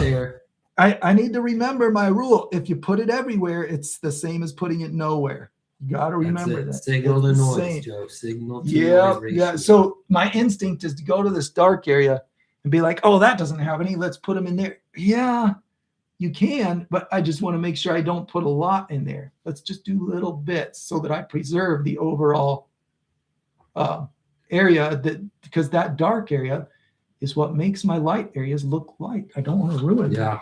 Mavis has a cool idea here to see some singed branches on the tree from the fireball. Okay. That's a cool detail. I like that. All right. We're going to make this fire. That might be time intensive. I like about it that it relates the branch to the fire, per our previous discussion about relationships, right? It's nice when things inform the character of each other because they're related. Like Yeah. Leaf next to a fire. Yeah. That's cool. Yeah. Okay. Fireball is definitely explosive. That is moving outward quickly, I think. That's the kind of fire that happens when you're lighting your propane stove. Yeah. Or like your charcoal grill, and you're like, you know what? I'm gonna dump the entire bottle of lighter fluid in this pile of charcoal. Yeah, we're not gonna do this twice. Let's do this. Let's do it right the first time. Yeah. Fire's awesome. This stuff catches on fire. Let's put it all in there. That's it. That's exactly and just it. drop a match, and then this happens. Okay, so now the story has been told. So the story is somebody was out for a little barbecue by the creek. Yeah, that's it. Hanging out in the jungle, just trying to cook some hamburgers. That's all they were doing. Yeah, but I'm gonna put some fire putting out of the throat of our character here. We're just gonna put a little bit of orange. There you go. Related. Yeah, story. We're gonna put a little bit of a glow in there. Let me get my purple to make a gradient that gets darker as it comes out. Let's see. We'll just put the throat glowing a little bit. Make it lighter as it goes back. I feel like if you had a little black silhouette of a person flying backwards across the creek, you would really feel the explosive nature. That'd be it. Yeah. Fragments of debris. Yeah, that'd be cool. That'd be cool. More details. You're setting my imagination on fire. That means we could put someone in a kayak. Job well done with the plumage of fire. It's telling. It's informing other things. Yeah, cool. You see how it just kind of like just emerges, like a creative work. Yeah, there's a tipping point. Like you don't set out to say, all right, I'm gonna do this guy. He was lighting this oven on fire, and he's out at this little picnic, and boom, it explodes, and he's blasting backwards, and all of his stuff's all over the place. And there's this beautiful, huge plume of fire, which is the real subject of the piece. You would never just do that, right? Yeah. Right. You got to Right. get there. You got to get there. Yeah. You know? Well, That's and the this point. this one was a tough, this one was a tough content. It's not familiar content, so it really tests the method. It's a good test of the method. Big picture first. See, that was my strategy from the start. Is we're going to do big first, and then when we have the zoomed out rough big picture, then our details are going to make sense. I'm going to have my details go from making sense to making more sense. I'm not going to try to use details to make details make sense. You know what I'm saying? Yeah. Yeah. Yeah. So we're going to make these going back into illuminated shadows. Yeah, like a slightly more focused image. Like it's not like people never understood photos when photography first started because lenses back then were so blurry and details were so hard to capture. You know, lighting was difficult to work with these original cameras. Well, now what do we have? We have pristine glass and we have, high light sensitivity and we can see all the details. Yeah. But with those very crude first exposures on film media, you still knew what the picture was. You still saw the person. Yeah, right. It's a good example. That's Right? a good example. People got it. They got it then. They didn't need the details. The details are fun now. Yeah. Necessary though? Not necessary. Nope. Maybe not necessary. And maybe depends on the genre of movie, or maybe it depends on the context that's set. Gosh, man. And go ahead. Sorry. Well, I was just saying there is application for sharp detail if you've set the viewer up to know that you're trying to deliver that. There's ways to make intentions known where it's yeah. Also, what was he going to say? Let's guess. Intelligence is not a prerequisite for survival. Okay, why do I say that? Good. Because I like it. The dumbest creatures thrive. They don't need complexity. They're don't need to have details. We were just talking about insects before this live stream. Yeah. They are not logical creatures necessarily. Not logical. No, they're just equipped. They're equipped. They're just instinctual, perhaps, right? Yeah. Yeah. I could be convinced otherwise that they have their own being and whatever. We'll leave that aside. Yeah. I'm sure there's all kinds of difference per example. I'm sure we can't sum it all up. Philosophy aside, you don't need details to tell a good story. Right.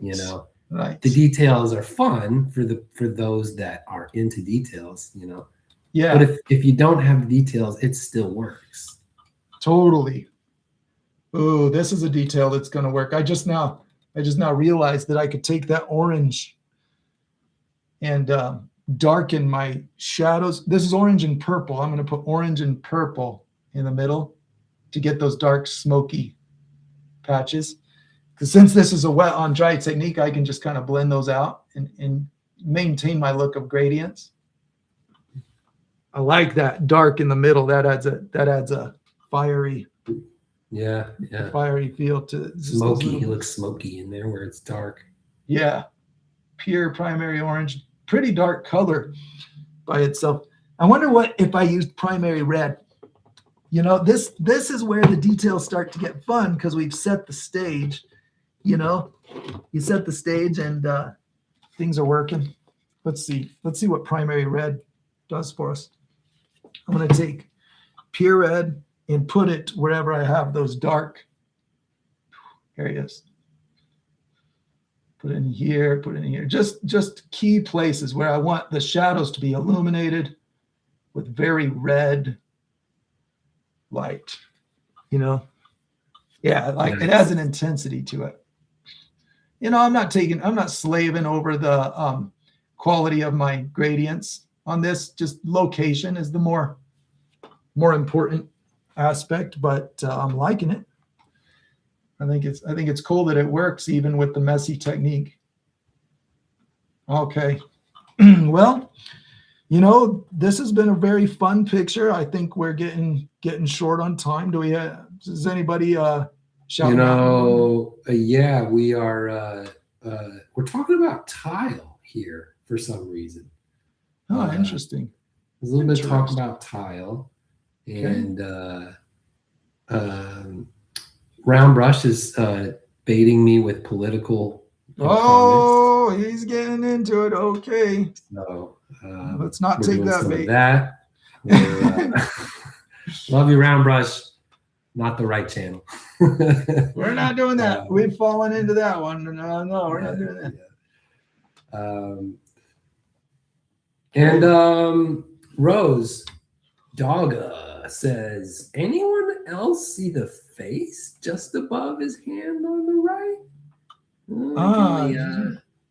I don't know. Face going on up there on the yellow, green, black section. Oh yeah, yeah. I always think far ahead and I plan a face in every paint. Yeah, he did. He planted that Easter egg. It really is. Rose Dogga, you are the winner! Yay! You found the face.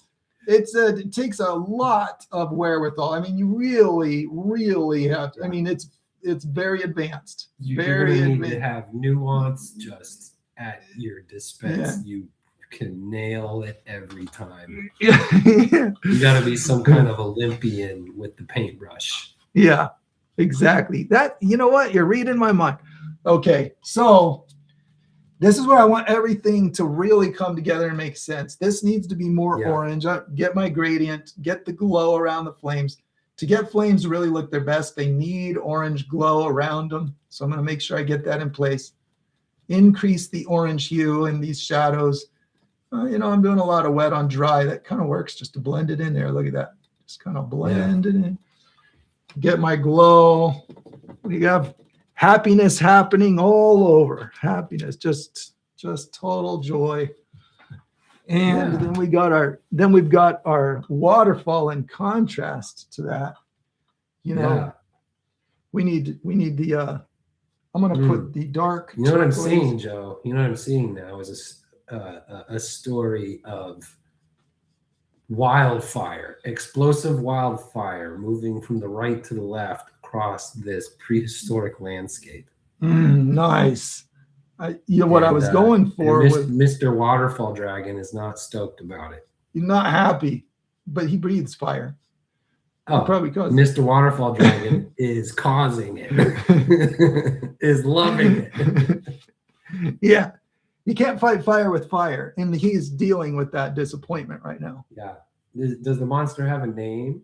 We're curious. Names are hard. That should be a privilege of the viewers to come up with a name. That's true. Yeah. What do we think? What do we call that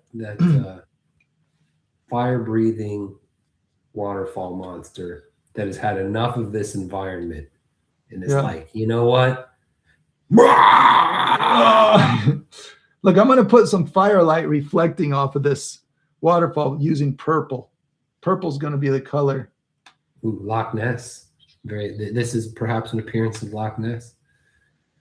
Totally. Nessie, I believe, Rose. They call that one Nessie is her name. That lives in the lake of Loch Ness Lake. Barry is a name we're looking at. Barry, the fire-breathing dragon. Yeah. What's up, Barry? We're gonna put a little bit of reflective lighting on Barry. Barry? Is that what we're calling?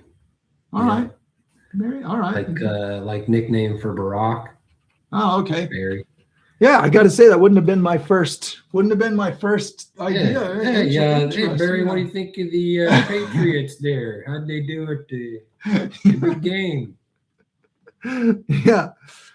There we go. We got a little bit of that purple, man. Man, I love purple. Purple's so good, isn't it? Look at this purple light on the edge of this. Doesn't that just work? Barry. Barry. Round Brush, these are things that we call homonyms. Barry. Homonym. They sound exactly the same, though they are spelled differently. Yeah. That's true. Yes. That's what they told me in my education at my very educated country. Homonym. No, that's right. That's right. Homonyms. Yeah. Boy, it's confusing though. Let's see. How would they say that in the UK? Berry and berry. Like a strawberry and berry, your buddy Barry. Right? It's berry. And guess what? Roundbrush, this is really going to blow your mind. Guess what we do with dead bodies? What? We bury them. We bury We bury them. You know, Roundbrush also speaks English. Just so you know. No, he doesn't. He's familiar. All right. Okay, we're putting purple to reflect all that if somebody orange. comes up to you and says, we bury dead bodies, you need to run away from that person because nobody buries dead bodies. That's true. You know that. Yeah. Barry. Yeah. What does Barry sound like with a British with a UK accent? What does it sound like? How do you say that? I'm curious about that. Roundbrush, is it not the I same say as bury, like you bury a body, more like bear. Yeah, whatever. This is semantics. This is boring for everyone. Bury. Well, it's better for rap if you get as many words to sound the same as possible. Yeah. Bow wow wow yippee yo yippee yay. That's very true.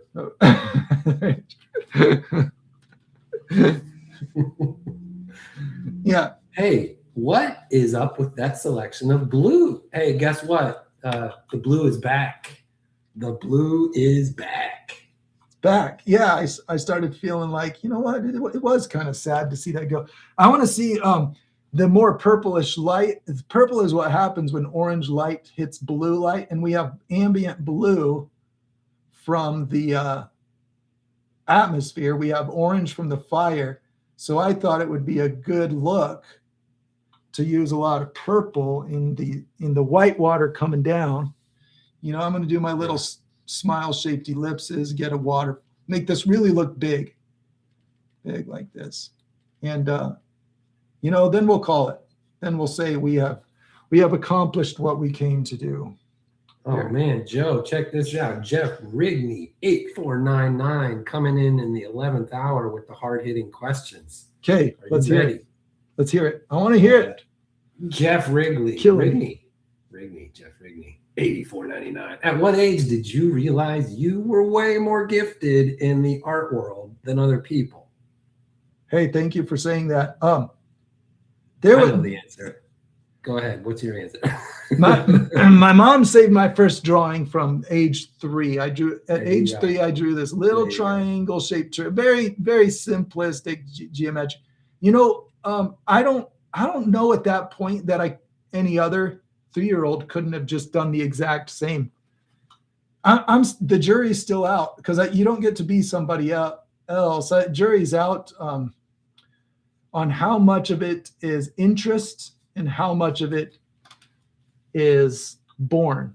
I don't know. I honestly don't know the answer because you don't get to be somebody else. So it's a nature-nurture question, you know. And what you did have is you do have a very biological, inherited curiosity and openness about the world around you, you know? Yeah. Like, that's very much in both of our parents and heavily in us. Yeah. So I feel like Ben. But from that's it. That's all you get when you start. Everything else is nurtured. I think that judging by our life growing up together, I have 4 brothers. Ben's one of them, and I think Ben could have gone the same route and delivered the same results if that was where his love was. You know, like people have different loves in life, and it's like for some reason my happy place was taken in, like when I would draw a line and it was a good line, I wanted to do it again. You know, like just lines all by themselves. I'm like, and I would just get lost in that process of putting the pencil on the paper because you know, it's what I started. I think most people probably start with pencil, right? Yeah. Anyway, but to your point though, like as a child, you don't have self-awareness to be like, oh, I'm a lot if you're talking comparison, right? So Jeff is asking comparatively more gifted in the art world than other people. That's the flashpoint, because it's like a child doesn't have the self-awareness to really place themselves on the spectrum of humankind, you know? Yeah. But I think at some point you do realize you're being responded to in a way that the people around you are not being responded to. Yeah. I feel like it had a negative. I think my mindset was slightly, I'm not blaming it on, it's not someone's fault, but I think the natural, I think I was treated a little bit overly, like it was a little overly special, maybe. I don't know. Because I think that I really needed to hear, if you nurture that in the right way, you can turn it into something that really counts. You know, I think I needed to hear that more often than, but so when at a very young age, I think at a very young age, if you hear so much compliment, so much praise about one thing, which is natural, we give it. So like I said, I don't dare blame anybody. I'm thankful for it, but man, I just grew to, it gave me an image about myself that may not have been like the most joyful. I felt like, okay, so my purpose in life is to deliver impressive pieces. And then, I was really heartbroken if it didn't happen. If I delivered a piece of art that didn't really get a big reaction, I had a hard time with that. I had to break away from that. There was a point in life where I had to do some inner searching, and just work on not being broken about being like other people. Yeah. It's interesting. I feel similarly, where it's like you recognize that there's a thing you can do very easily that seems very challenging for a majority of people. And so with that comes a sort of like, well, then I feel like I should be doing something with it, or I ought to. Gets addicting. It's almost like you've got this. Oh, you're cutting out there, brother. Yeah. Lost just the last couple words. I'm losing signal here, so I'll have to tell you about it in a second. It was just the last couple of words cut out. That's all it was. Yeah. Well, that happens. I just thought I'd put in some little trees, happy little trees in our waterfall here. We need some purple to, we might as well zoom in on these teensy details. Wow, what a scene. It's different. Okay, I'm going to put a little purple in here. Put some of that. I got like a little valley coming out of the waterfall. Okay, I'm back. Signal is restored. Okay. What was I Finish saying? your thought. Same deal with like living on people's affirmations, kind of. Yeah, right. So I guess this is just a little like therapy couch time, but it's like totally. Yeah. When like you're saying, and Roundbrush kind of points this out, too much praise can be a killer of talent in a lot of ways.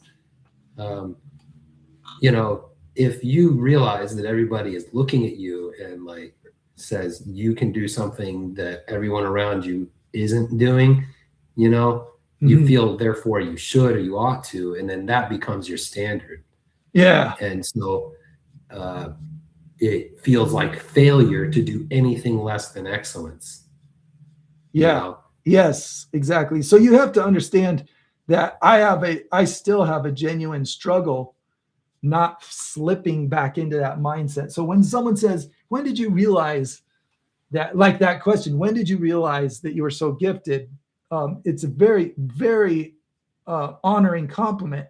It's really nice. But see, I can feel myself going into that mindset where it's like there's a conscious block there for me now that's like, be careful about how you take that, because my mind will so quickly latch onto that and it's like a dopamine hit. I was It's a about to dopamine. say, yeah. I'm trying not to get myself in the headspace that's trying to have a second one just because it felt good, you know. So you'll always hear a reservation when I try to respond to those things.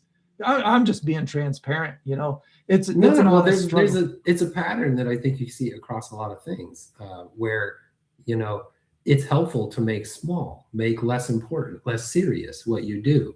Yeah. It's helpful to be more playful, to be, you know, to have less gravity associated with the outcomes of your work, right? You know, like that's just heavy. That's burdensome. Yeah. You know? Yeah. And, you know, it's your headspace that you're trying to manage, you know? So, yeah. Like, what's it like to be somebody that's very good at painting and is on YouTube and live streaming and everything, you know? Feels like great. Yeah, it feels amazing. It's great. It's great, but it's messy. You know, you got to sort out the psychological maze of it. Totally. So the answer to the question was about 3 years old. It was early. And then, you know, the subject that spawned off of that I'm just bringing up is that had an effect on me that had its good and had its bad. You know? Yeah, for sure. So like as Joe's brother, you know, next of kin, watching my slightly older brother grow up before me, like he just sat around and just drew constantly, you know, just always, just like we're sitting in church, you know, twice every Sunday, every week, right? Yeah. We're very devout, but we're children, right? We're just like not into a lecture from a adult, you know? So totally. Joe's over there just like scribble, you know, all over the place, scribble. And then at the end of the service, always just like every piece of paper within arm's reach had all these things all over them. And everybody's walking by going like, what in the world? Yeah, just drawing the whole time. Yeah. It was always obvious, you know, that there was a very defined, clear behavior here, you know. Yeah. But like I say that because that's just the nature part of it. That's interesting, you know, hearing your perspective on that. The nurture part of it is, you know, an environment, parents that said, yes, cool, do more. Yeah, they were wonderful about that. You know, so encouraging. They didn't shut it down or say, you know, I'm really glad they definitely didn't say go to college. You know what I mean? Like, they didn't tell any of us to go to college. So we were like, well, be artists because that's funner, you know? That's it. Yeah. I wonder what life would have been like if I would have had college promoted. You know, like I'm not altogether against college. My daughter has done super well going to college. I kind of feel like it's not for everybody. But Rose says, do you feel like using the word gifted takes away from hard work and practice? It depends on people's intentions. You can tell when someone is intending to call you lucky or if they're intending to give you a compliment. Some people intend, I try to hear the intention, you know. I've been told that I'm lucky and I don't like that because it doesn't feel lucky. It doesn't feel lucky. There's nothing that feels lucky about it. I know for a fact that when I die, people aren't going to say, oh, now no more paintings are going to be made. That's not no. Now we're going to have less drawings in the world. Now we're going to have less paintings in the world. That's you know. And so, like if your identity is wrapped up in that performance, it's like it's a net loss. So it just, you know, it creates this sense of burden. Like, am I going to deliver? Here's what people expect. Am I going to deliver? Am I still important? I have to remind myself every day, I'm not important because of my art. I'm not important because of my art. Because even if you disagree with that being true, I have to know that it's true to survive. It's just a necessary ingredient. I have to be important if I don't have my work, you know? So I don't, and my point is it doesn't feel lucky. I don't like if people call me lucky. But if people say you're very gifted, I appreciate. I live off compliments. I'm a show off for a living, and if I don't get told that I'm doing a good job, I get sad. You know, that's the truth of it. Yeah. Well, the truth for me is that I am lucky in a lot of ways, and I am a hard worker in a lot of ways, and I am talented in a lot of ways, and I am a failure in a lot of ways. That's a good way to look at it. Yeah. Self-sabotaging, and I am, privileged, and it's just like, just like the colors on your canvas are not primary, they are infinite million particle blends of whatever now. So are we, from all the influences, from all the paths and things.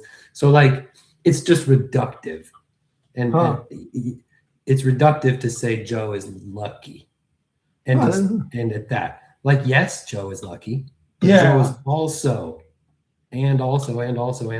right? That's the composition of this person, just as anybody in this room is not simply the comments they're leaving or the impression they're making. They are of so many influences and things, That's a good way to look at it. I like that perspective. That's a good, very, very rounded.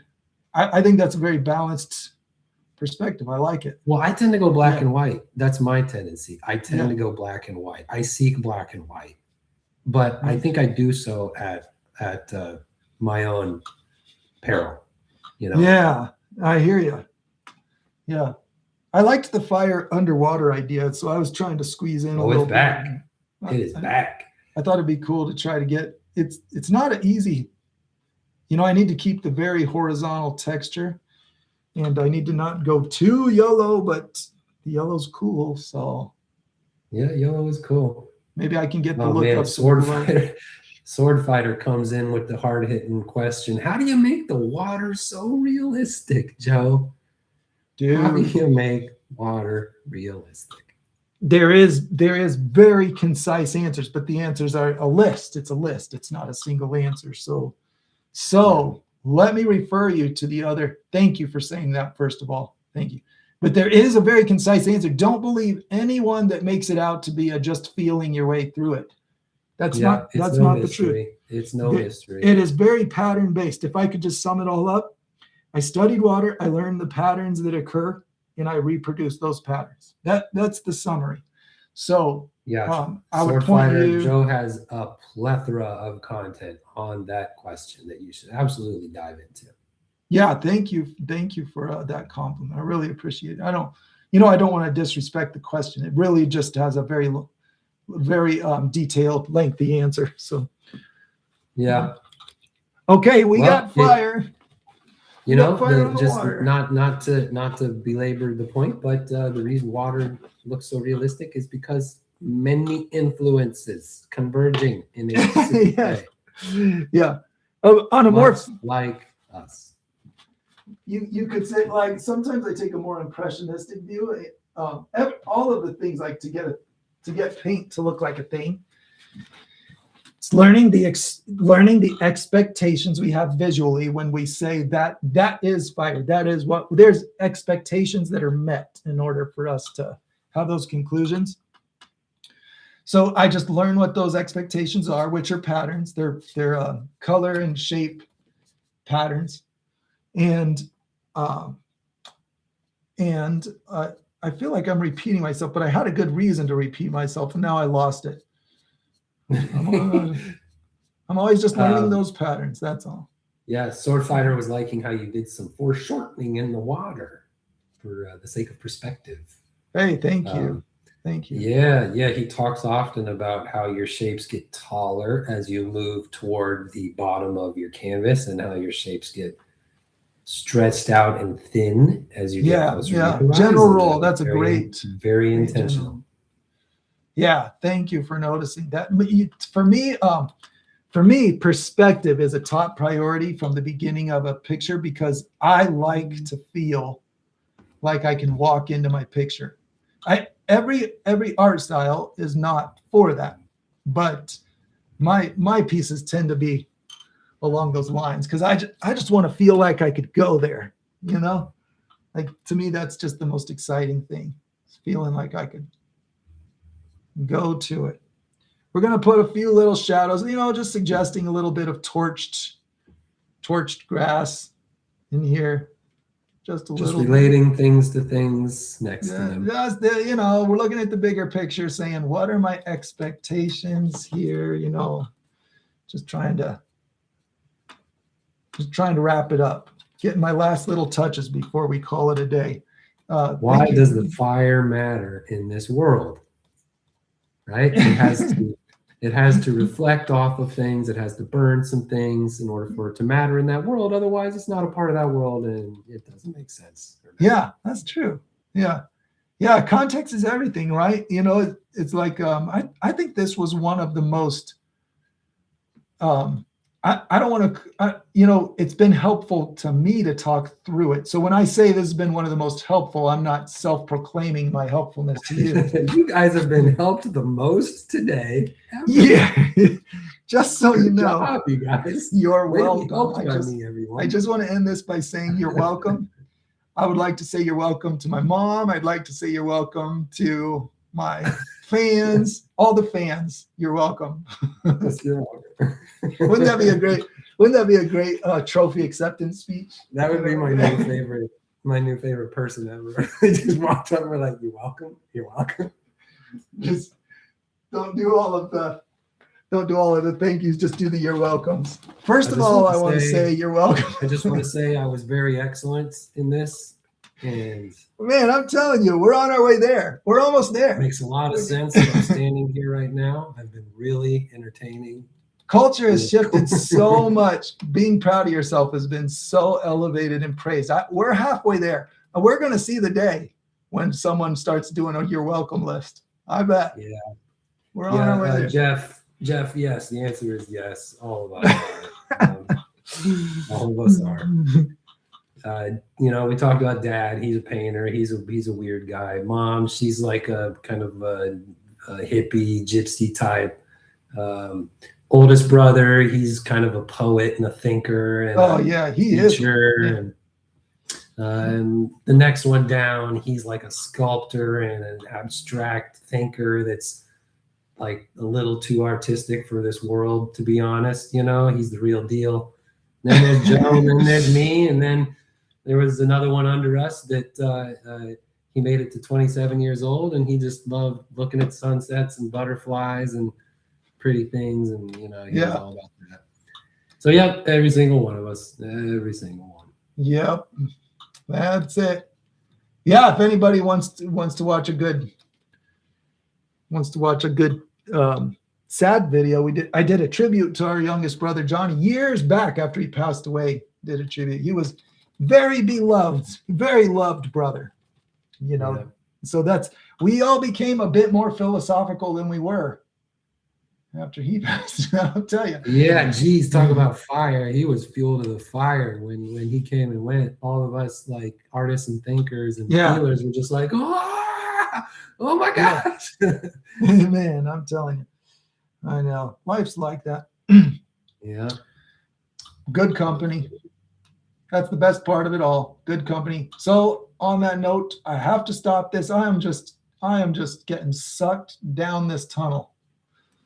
I can't stop. You know, I just keep going and going because it's fun. Yeah. You're there.